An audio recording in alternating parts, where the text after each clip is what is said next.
கரெக்டாக இப்போ டைம் என்னன்னு பார்த்தீங்கன்னா ஒரு 7 o'clock இருக்குங்க. இவ்வளோ சீக்கிரமாக கிளம்பி எங்கடா போயிட்டுருக்கேன்னு கேட்குறீங்களா? எங்கே போகிறோன்றதை நான் போக போக சொல்கிறேன். இப்போ கிளைமேட் பாருங்கள், எவ்வளோ மிஸ்டியாக இருக்குது பாருங்கள். சுற்றி பனிமூட்டமாக தாங்க இருக்குது. ஸோ கோயம்புத்தூரில் இருந்து நம்ம கேரளாவுக்கு தான் போயிட்டுருக்கோம். எஸ், கிளைமேட் பாருங்களேன், செம்மையாக இருக்குங்க. உங்களுக்கு நல்லாவே தெரியும்னு நினைக்கிறேன். ஹாய் நண்பீஸ், எல்லோரும் எப்படி இருக்கீங்க? எல்லோரும் நல்லா இருப்பீங்க சொல்லி நம்புகிறேன். எஸ், இன்றைக்கி ஒரு சூப்பரான செம ட்ரெடிஷ்னலான ஒரு கோயிலுக்கு தாங்க வந்திருக்கோம். இந்த கோயில் எங்கே இருக்குன்னா கேரளாவில் பாலக்காடு டிஸ்ட்ரிக்டில் இருக்க பல்லசேனான்ற இடத்துல மீன்குளத்தி பகவதி அம்மன் திருக்கோயில்ன்ற கோயிலுக்கு தாங்க நம்ம வந்திருக்கோம். ஸோ இந்த வீடியோ வந்து இந்த கோயிலை பற்றியும் இந்த கோயிலோட வரலாற்றை பற்றியும் தாங்க இருக்க போது. ஆரம்பிக்கலாங்களா? கரெக்டாக கோயம்புத்தூர்லேருந்து 70 கிலோமீட்டர் டிஸ்டன்ஸில் இந்த கோயில் லொக்கேட்டாக இருக்குங்க. உக்கடத்துலேருந்து ஏர்லி மார்னிங் 7:30க்கு த்ரூவாக ஒரு பஸ் இருக்குங்க இந்த கோயிலுக்கு. அப்படி இல்லைன்னா நம்ம பாலக்காடு ரீச் ஆகிட்டு அங்கேருந்து மீன்குளத்தி பகவதி அம்மன் கோயிலுக்கு வந்து நிறையாவே பஸ்ஸஸ் அவைலபிளாக இருக்குங்க. ஸோ அதன் மூலியமாகவும் நம்ம ட்ராவல் பண்ணி போகலாம், இல்லை நம்ம ஓன் வெஹிக்கிள் மூலியமாக ட்ராவல் பண்ணி போகலாங்க. நாங்கள் எங்கள் ஓன் வெஹிக்கிள் மூலியமாக தாங்க ட்ராவல் பண்ணி போயிட்டுருக்கோம். ஸோ நானும் என் ஃப்ரெண்ட்ஸும் ஜாலியாக கதை பேசிட்டு அப்படியே போயிட்டு இருந்தோங்க. பட் ஒரு மிகப்பெரிய அதிர்ச்சி வந்து எங்களுக்கு கோயிலில் காத்துட்டு இருந்திருக்கு. அது என்னன்றதை நான் சொல்கிறேன்.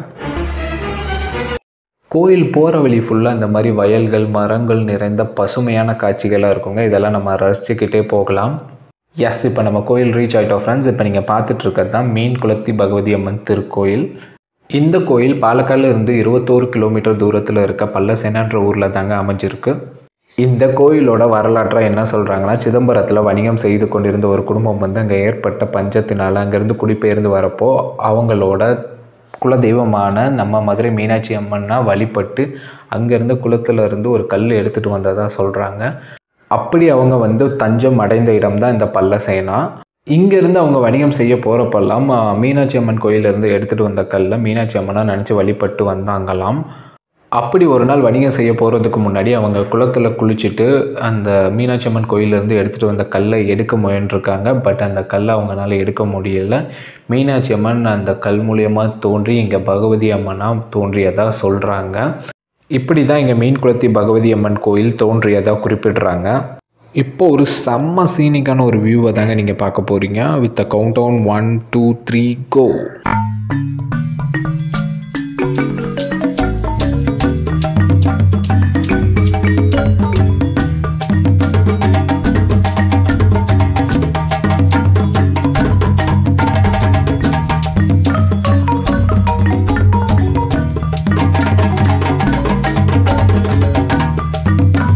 பார்க்கவே எவ்வளோ அழகாக இருக்குன்னு பார்த்தீங்களா அந்த குளம். ஆக்சுவலி இந்த குளத்தில் வந்து மீனாக இருக்கனால தான் இந்த இடத்த வந்து மீன் குளத்தின்னு சொல்கிறாங்களாம். நான் அடிச்செல்லாம் உள்ளங்க, சீரியஸாகவே அப்படி தாங்க சொல்கிறாங்க. எஸ், கோயிலுக்கு வெளியவே நிறைய ஷாப்ஸ் அவைலபிளாக இருக்குங்க. ஸோ இங்கே வந்து நம்ம பூஜைக்கு தேவையான பொருட்கள் எல்லாம் வாங்கிக்கலாம். குறிப்பாக நம்ம வேஷ்டி வாங்கிக்கலாம். ஏன் குறிப்பாக வேஷ்டின்னு சொல்கிறேன்னா அதை நான் என்னன்னு சொல்கிறேன். இப்போ நீங்கள் பார்த்துட்ருக்க தான் கோயிலோட பார்க்கிங் ஏரியா. ஸோ கார் பைக்கெலாம் வந்து இங்கே நம்ம பார்க் பண்ணிக்கிறதுக்காக ஸ்பேஷியஸாக தாங்க இருக்குது. நான் முன்னே சொல்லியிருந்தேன்ல ஃப்ரெண்ட்ஸ், ஒரு மிகப்பெரிய அதிர்ச்சியான விஷயம் நமக்கு கோயிலில் காத்துட்ருக்குன்னா அது என்னன்னா பேண்ட் ஷர்ட்டோட அலௌடு இல்லைன்னு சொல்லிட்டாங்கங்க. ஆண்கள் வந்து ஒன்லி வேஷ்டி தான் அணிஞ்சு அலௌடுன்னு சொல்லிட்டாங்கங்க. ஒன்லி வேஷ்டிங்க, மேலே வந்து மேலாடையே அணியக்கூடாதுன்னு சொல்லிட்டாங்க. பெண்கள் வந்து நைட்டியை தவிர மிச்சம் எந்த ட்ரெஸ்னாலும் அணிஞ்சிருக்கலாம்னு சொல்லிட்டாங்க. ரொம்ப சங்கட்டமாக போயிடுச்சுங்க. அங்கேருந்து இவ்வளோ தூரம் வந்து இப்படி பேர் பாடியோட வர சொல்கிறாங்களேன்னு நினைக்கிறப்போ சங்கட்டமாக போயிடுச்சுங்க. சரி, ஓகே, இவ்வளோ தூரம் வந்துட்டோமே போகலான்னு முடிவு பண்ணால் இங்கே பார்த்தா வேஷ்டியெல்லாம் வாடகைக்கு கொடுக்குறாங்கங்க. அது ஒரு செம்ம பிஸ்னஸாக போகும் போல். சரி வேணான்னு சொல்லிட்டு நாங்கள் புதுசாகவே வேஷ்டி வாங்கி வியர் பண்ணிவிட்டு கோயிலுக்குள்ளே போகலான்னு கிளம்பிட்டோங்க. இப்போ நீங்கள் பார்த்துட்ருக்கீங்களா, அதாங்க கோயிலோட என்ட்ரன்ஸ். இந்த பக்கம் இந்த மீன் ஸ்டாச்சு இருக்குது பார்த்தீங்களா, இது வழியாக தான் எக்ஸிட், வெளியே வர இடம். எஸ், இந்த ஃபிஷ் ஸ்டாச்சு பாருங்களேன், சூப்பராக இருக்குங்க, பார்க்கவே செம்மையாக இருக்குங்க. அங்கே இருக்கிற குளமை பார்த்தீங்களா, அந்த குளத்தில் வந்து சுற்றி வந்து இடம் கொடுத்துருக்காங்க. அங்கே வந்து நம்ம குளிச்சுட்டோ இல்லை கை கால் கழுவிட்டோ தாங்க கோயிலுக்குள்ளே போக முடியும். ஆக்சுவலி ஆண்கள் வந்து வேஷ்டி மட்டும் வியர் பண்ணியிருக்கணுங்க. பெண்கள் நைட்டியை தவிர மிச்சம் எந்த ட்ரெஸ்னாலும் வியர் பண்ணியிருக்கலாம். ப்ளஸ் மொபைலில் வந்து உள்ள ஃபோட்டோஸ் அண்ட் வீடியோஸ் எடுக்க அலௌடு இல்லைங்க. இது எல்லாமே வந்து முன்னாடி என்ட்ரன்ஸ்லாம் மென்ஷன் பண்ணியிருப்பாங்க. இப்போ நீங்கள் பார்த்துட்ருக்க தான் கோயிலுக்குள்ளே போகிற என்ட்ரன்ஸ். இங்கே வந்து ஸ்டெப்ஸு கீழே வந்து தண்ணி வருங்க. அதுலேயே நம்ம காலை வாஷ் பண்ணிவிட்டு கோயிலுக்குள்ளே என்ட்ராகலாம். உண்மையிலே உள்ளுக்குள்ளே கோயில் வந்து செம்ம ட்ரெடிஷ்னலாக செம்மையாக இருக்குங்க. பட் ஃபோட்டோஸ் வீடியோஸ் எடுக்க அலௌட் இல்லாதனால எந்த வீடியோஸ் ஃபோட்டோஸும் நம்மளால் எடுக்க முடியலங்க. ஸோ கண்டிப்பாக எல்லோரும் வந்து கோயிலில் விசிட் பண்ணலாங்க. செம்ம ட்ரெடிஷ்னலாக இருக்குது. நம்ம இந்த மீன் குளத்தி பகவதி அம்மனை மனமுருகி வேண்டி மனதார நினச்சா தொழிலில் நல்ல முன்னேற்றம், தொழில் நல்லபடியாக நடக்கும்னு சொல்கிறாங்க. குழந்தை வரம் கிடைக்கும்னு சொல்கிறாங்க. திருமண தடை நீங்கும்னு சொல்கிறாங்க. இதெல்லாம் இங்கே வந்து அம்மனை வழிபடுற மக்களோட நம்பிக்கையாக இருக்குங்க. ஆக்சுவலி எனக்கு தெரிஞ்ச குருவாயூர் கோயிலில் மட்டும்தாங்க இந்த மாதிரி வேஷ்டி மட்டும் அணிஞ்சு போடணும்னு சொல்லுவாங்க. இப்போ எல்லா கோயிலும் ரூல்ஸ் போட்டாங்களா கேரளா கவர்மெண்ட்டு தெரியல. நம்ம கேரளா நண்பா நண்பீஸ் யாராச்சும் இருந்தீங்கன்னா நமக்கு கமெண்ட் பாக்ஸில் சொல்லுங்கள், நானும் தெரிஞ்சுக்கிறேன்.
இந்த வீடியோ உங்களுக்கு பிடிச்சிருக்குன்னு சொல்லி நம்புகிறேன் ஃப்ரெண்ட்ஸ். இன்னொரு வீடியோவில் இல்லை இன்னொரு பிளேஸில் இல்லை இன்னொரு விலாகில் உங்களை நான் சந்திக்கிறேன். இப்படிக்கு உங்களிடமிருந்து விடைபெறுவது உங்கள் பரத். டாட்டா, பாய் பாய் நண்பா நண்பீஸ்.